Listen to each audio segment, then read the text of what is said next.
I was recently showing a home to my buyer client that was a flip house. So meaning the seller is, an investment company or, whoever, and they buy the house. It looks really worn down and they're going to rehab it and flip it, put it back for sale on the market. And my clients were asking me, well, how do we know that the work that was done was done correctly or if it was done good, which I thought was a great topic for my video for this week. So I'm going to go through the things that I look for when it comes to the construction of a flip in this week's video. So stick around.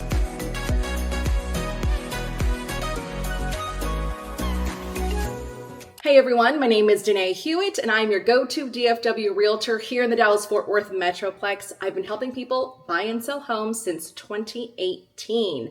Woo! So I've seen a lot.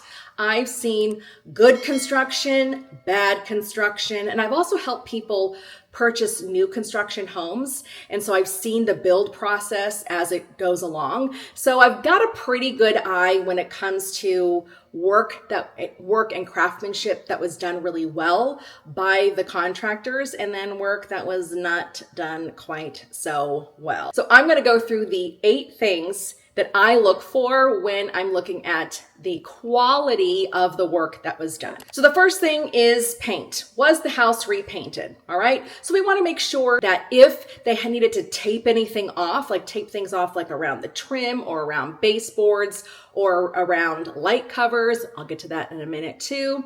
We want to make sure that the paint is nice and even and we don't see streaks or we don't see any overspray like on the ceiling, maybe if the ceiling wasn't painted. So we just want to make sure that the paint was done properly and that it looks really good. The second thing with that are with light switches and the outlet covers. Were those plates removed or were they blue taped around because it takes an extra 30 minutes to take off all the light and all the light plate covers and, and all of that stuff? Because that shows me if they were not removed, that obviously they're not new and that the people doing the paint job just, kind of cutting corners.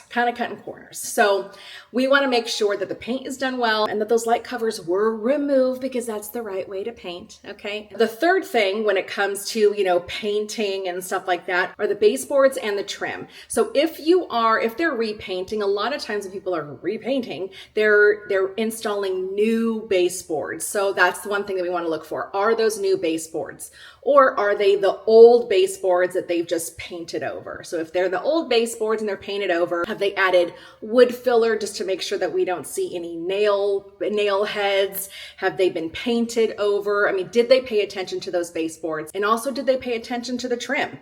Is the trim something that's included in the overall paint job? Because that shows that whoever is flipping that house has budgeted to have everything painted properly. It looks so bad if you have walls painted, but the trim and the baseboards aren't. Which also leads to my next thing that I look for is that when floors are laid. So if this house does have new flooring, are they replacing those baseboards? Okay. Because if they're adding that new flooring, especially in a room that had carpet, that baseboard most likely is going to be on top of carpet. Okay. Usually people just install the carpet and then they put the baseboards over it. But sometimes that laminate flooring is not as thick as the carpet. So if someone's replacing the carpet with laminate flooring, you want to make sure that they're putting in new baseboards. All right. Because again, those baseboards are just going to be a little bit taller than that laminate flooring. And if they were in the same place as when the carpet was there, it just,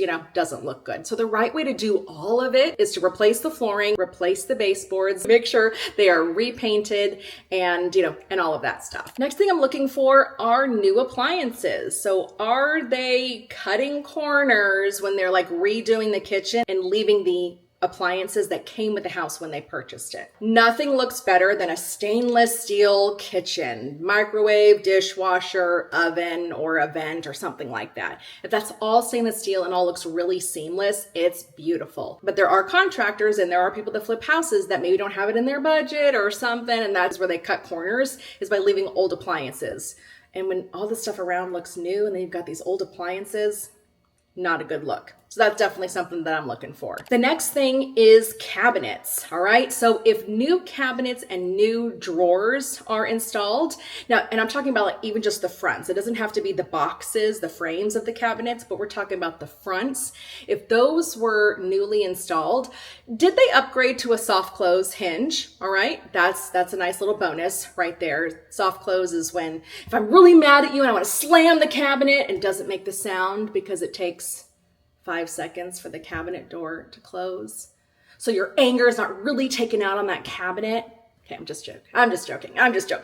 That's what it is. The soft close is that you barely even have to tap it to close. It just kind of closes and then slowly closes shut to the cabinet frame. If those are installed, let's see if they upgraded to soft close. And then let's also make sure that they are properly aligned. If you don't screw things in properly, then the cabinet or the drawer itself can be misaligned and not close, or it can hang crooked. So you just want to make sure that that stuff was done, because that's good cabinet installation. That's a contractor who's not skipping corners and not trying to get the job done super fast and is doing the job done right when they are installing those cabinets. The next thing I am looking for is any tile installation. So if we're talking bathroom floor tile, shower tile, backsplash tile, I'm looking to see how that was installed. I have seen crooked tile. Are you kidding me? I've seen cracked tile. So, did they not have an extra piece of tile and they had to put a cracked one in? Not good. I've seen really uneven grout lines. I've also seen like afterwards when you're done installing the tile and the grout and you've got to clean it all off. I've seen like that white cloudiness or whatever the grout color is. I've just seen like a cloudiness over the tile. I've seen, grout marks on the tile. So it's like it wasn't really wiped down properly. So that's cutting corners. I mean, that's part of the installation. You've got to make sure that it's cleaned up properly too. All right. You don't want this like haze on the tile. We want to make sure that people flipping this house are using contractors that know how to install tile. The last thing I'm looking for is anything extra. Anything that like doesn't have to be done, but it's really nice that it was done. So the first thing we're going to look at is, did they do anything on the exterior? Did they repaint the gutter? Did they paint the brick because it's got that old red brick on the house?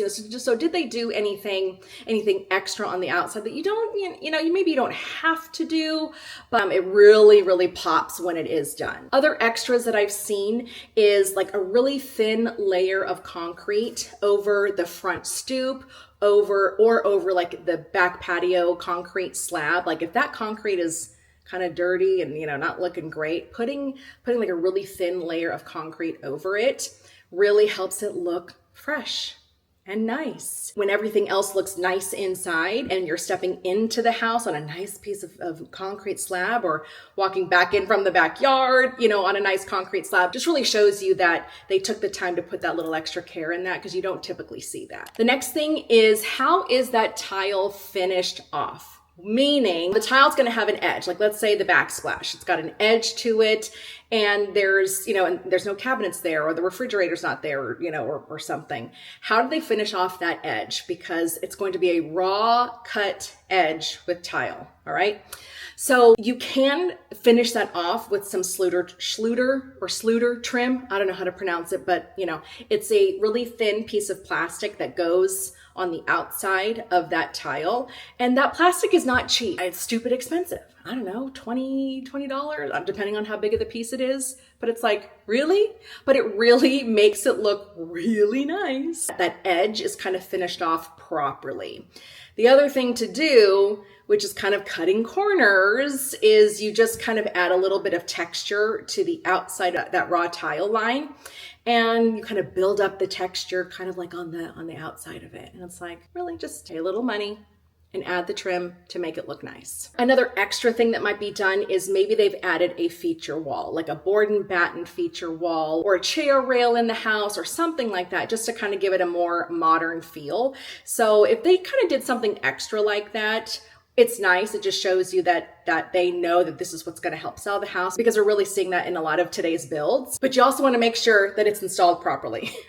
Like the batten is straight, that they're caulking the nail heads and painting it properly, you know, and all of that stuff. So great that they're doing these extras, but you also want to make sure that that work was done right too. Also for extras, you want to see the type of faucets and light fixtures that are installed in the house.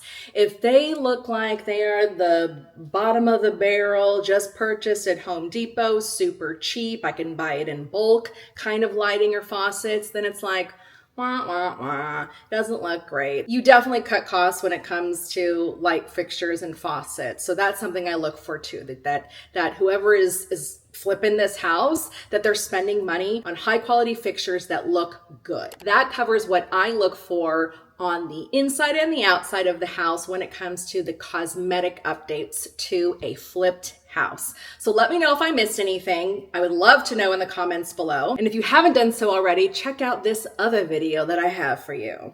Thank you so much. I'll see you next week.